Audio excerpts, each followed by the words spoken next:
இந்து மக்கள் கட்சி மாநில துணைத் தலைவர் உடையார் பாளையங்கோட்டை போலீசாரால் கைது செய்யப்பட்டுள்ளார். இது குறித்த கூடுதல் தகவலை செய்தியாளர் ராமசுந்தரத்திடம் கேட்கலாம். ராமசுந்தரம், வணக்கம்.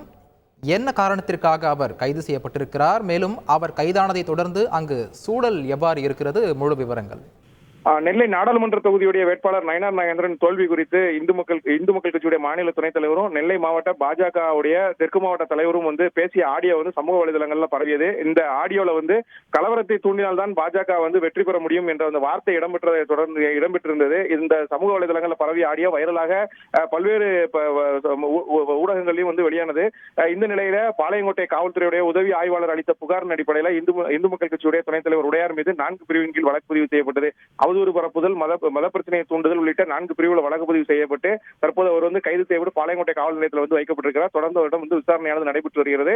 சமூக வலைதளங்கள்ல பிரச்சனையை ஏற்படுத்தி பொது அமைதிக்கு குந்தகம் விளைவிக்கும் விதமாக நடைபெற்றதாக அந்த புகார்ல குறிப்பிடப்பட்டு தற்போது அந்த கைது நடவடிக்கை காவல்துறையினர் மேற்கொண்டிருக்கிறார்கள். தற்போது அவர் கைது செய்யப்பட்டு பாளையங்கோட்டை காவல் நிலையத்தில் விசாரணையானது நடைபெற்று வருகிறது.